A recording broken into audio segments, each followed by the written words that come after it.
के वीडियो में कुछ नया चीज़ सीखते हैं। देखिए पिछले क्लास में आप लोग एक्सेल में जितना कुछ सीखे हैं ना कुछ आपका काम आएगा। सबसे मोस्ट इम्पॉर्टेंट कि हम आज जो सीखने जा रहे हैं जिसका नाम सीट। सैलरी सीट एक ऐसा है जो आप किसी भी तरह का कोई भी कंपनी में काम करोगे ना तो ये सीट एक्सेल में बनाना ही होगा। तो खैर आप ये सीख के आप बहुत ही अच्छा आप अर्न कर सकते हैं। चलिए अगर हम बात करते हैं कि यहाँ पर जैसे हम लोग एक कुछ लिए, जैसे सीरियल लिए, एम्प्लॉय नेम लिए, अगर इसको एडजस्ट करना चाहते हैं इस तरह का एडजस्ट कर सकते हैं। थोड़ा सा इसको चौड़ा करना चाहते हैं इस तरह का आप चौड़ा कर सकते हो। अब HRA की बात करते हैं। HRA अगर परसेंटेज में काटता है, मान के चलते हैं कि HRA बेसिक सैलरी का 10% होता है, तो हम लोग जो यहाँ पर इजी फार्मूला इस्तेमाल करेंगे, हम बराबर देंगे। हाँ, एक बात अगर आपको दिख नहीं रहा होगा तो हम चलिए यहाँ पर थोड़ा सा जूम कर लेते हैं। उसके बाद फिर हम यहाँ पर आते हैं, बराबर दिए। बराबर देने के बाद यानी इस सैलरी जो सेल है ना, बेसिक सैलरी, उसको हम क्लिक करेंगे। क्लिक करने के बाद यहाँ पर स्टार प्रेस करेंगे। अगर 10% में होगा तो हम 10 लिखने के बाद परसेंटेज देंगे। उसके बाद इंटर प्रेस जैसे ही हम देंगे तो हम लोग का यहाँ पर 10% HR। अब इसी तरह का हम इसको सेलेक्ट, जहाँ तक मेरा डाटा है उस जगह पर आएंगे। फिर इसी तरह का हम लोग का DA का होता है, फिर हम बराबर दिए। अगर DA का 5% है मान के चलते हैं तो हम लोग यहाँ पर बेसिक सैलरी में हम लोग क्लिक किए, स्टार दिए 5, उसके बाद परसेंटेज दिए, उसके बाद एंटर प्रेस किए।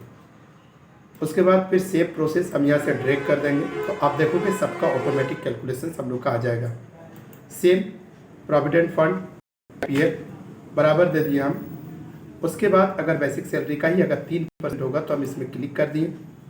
क्लिक करने के बाद जो होगा वो हम लोग का स्टार देने के बाद अगर 3% होगा तो 3% हम ले लेंगे। देखिए हम इधर उधर का ज़्यादा बात ना करके हम डायरेक्ट हम टॉपिक में आते हैं। इस वजह से आप हमारे वीडियो में हमेशा लगे रहिएगा, आपको हमेशा कुछ ना कुछ नया सीखने को आपको मिलेगा।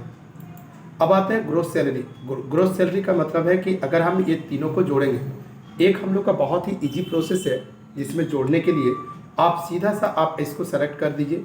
सेलेक्ट करने के बाद होम मेनू पर आप जाएंगे, ऑटो सम पर आप देख सकते हैं, यानी ये हम लोग का एक हमको छूट गया यहाँ पर, जो हम इसको इस तरह का हम सेलेक्ट किए। सेलेक्ट करने के बाद ऑटो सम पर हम क्लिक कर देंगे तो हम लोग का यानी टोटल जितना भी है 35,400 वो हमको मिल जाएंगे।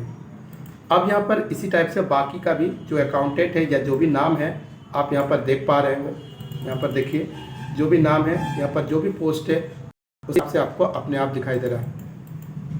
अब बात करें EPF हमेशा क्या होता है कि PF का आधा होता है, तो PF का आधा हमको निकालने के लिए सिंपल सा प्रोसेस है, आप बराबर दीजिए। क्योंकि आप जानते हैं कि एक्सेल में कोई भी काम करिएगा ना पहले आपको इक्वल देना ही पड़ेगा।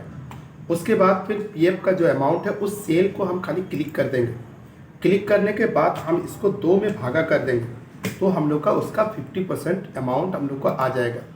अब इसको सेम प्रोसेस में हम यहाँ पर सेलेक्ट करके नीचे तरफ खींच देंगे। अब अगर हम बात करें यहाँ पर LIC यानी जो हम इंश्योरेंस के लिए होता है तो वो EPF का आधा होता है। मीन्स यहाँ पर हम क्लिक कर दिए, फिर बाटा 2 में हम क्लिक कर दिए, फिर इंटर प्रेस करेंगे तो आप देख सकते हैं कि इसका आधा निकल गया। अब इस टाइप से हम लोग एक अच्छा सा अच्छा सैलरी शीट हम तैयार कर सकते हैं। अब अगर हम टोटल डिडक्शंस की बात करें, टोटल डिडक्शंस का मतलब क्या है, इसमें EPF है और LIC है, तो ये दोनों को हम इस तरह का सेम प्रोसेस में हम जोड़ देंगे तो हम लोग का ये टोटल डिडक्शन आ जाएगा। अब हम लोग का ये क्या बोलते हैं नेट सैलरी क्या हो जाएगा ना, नेट सैलरी हम लोग का हो जाएगा, सॉरी आपको नहीं दिख रहा होगा, थोड़ा सा हम ये कर देते हैं, जूम का साइज छोटा कर दे रहे हैं। अब यहाँ पर यह फार्मूला को एक बार देख लीजिए, F2 करके हम आपको दिखा दे रहे हैं दोबारा फार्मूला। देख लीजिए आपका फार्मूला आपको दिख रहा है ना। फिर हम एंटर मारें।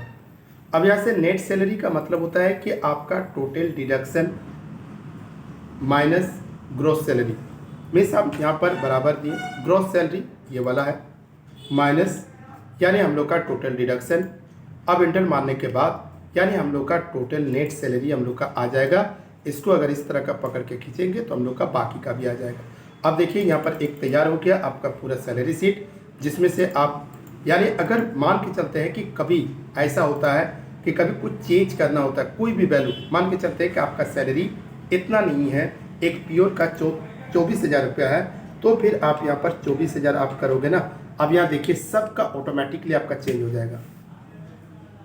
सॉरी 2400 हो गया, एक जीरो लिखना भूल गए, यहाँ पर जीरो कर दिए और इंटर प्रेस कर देंगे तो आप देखिए। बाकी आप लोग को पिछले क्लास में बहुत सारी चीज़, जैसे आपको फॉर्मेट, जैसे ये मर्ज करना, कैसे आप पीछे का वीडियो को आप देख लीजिएगा, सारा वीडियो में डाला हुआ है, कैसे हम लोग यहाँ पर कलर करते हैं। जैसे अगर हम छोटा सा बात करें, इसको सेलेक्ट किए, सेलेक्ट करने के बाद बैक का कलर देना होगा तो हम यहाँ से बैक कलर दे सकते हैं। अगर हम इसमें बात करें फ़ॉन्ट का कलर, तो हम इसमें क्लिक कर देंगे, फ़ॉन्ट का कलर हो जाएगा। तो ठीक है, इस टाइप से आप एक एट्रैक्टिव आप सैलरी शीट को आप तैयार कर सकते हैं। अगर सेम प्रोसेस को हम इसमें भी अप्लाई कर सकते हैं। क्लिक किए, यहाँ पर हम बैक कलर कोई भी हम दे सकते हैं, फ़ॉन्ट का कलर कुछ भी हम डाल सकते हैं, जिसमें से आपको लगे कि हाँ सही है। तो इस टाइप से। इसके अलावा इसमें जो हम टेबल का फॉर्मेट बताए थे, एक बार हम दोबारा सेलेक्ट करते हैं। ठीक है, सेलेक्ट करने के बाद यहाँ पर टेबल फॉर्मेट स्टाइल है, आप यहाँ से कोई भी स्टाइल को आप सेलेक्ट कर सकते हो। अगर इसको लेते हैं तो देखिए इसी स्टाइल में हम लोग का आ गया। यहाँ से जो पॉइंटेड दिख रहा है, जो ये पॉइंटेड, इसको हटाना है तो कन्वर्ट टू रेंज में आप जाइए, इसको येस कर दीजिए, वो आपका नॉर्मल में आ जाएगा। अट्रैक्शन आप सैलरी शीट को तैयार कर सकते हैं। आप हमारे चैनल को यानी फॉलो करना ना भूलें और सब्सक्राइब कर लीजिएगा, और इस तरीके से आप अपना वीडियो को एक एक करके देखिए और एक्सेल में आप अच्छा काम आप कर सकते हो। ठीक है, आज के वीडियो में इतना।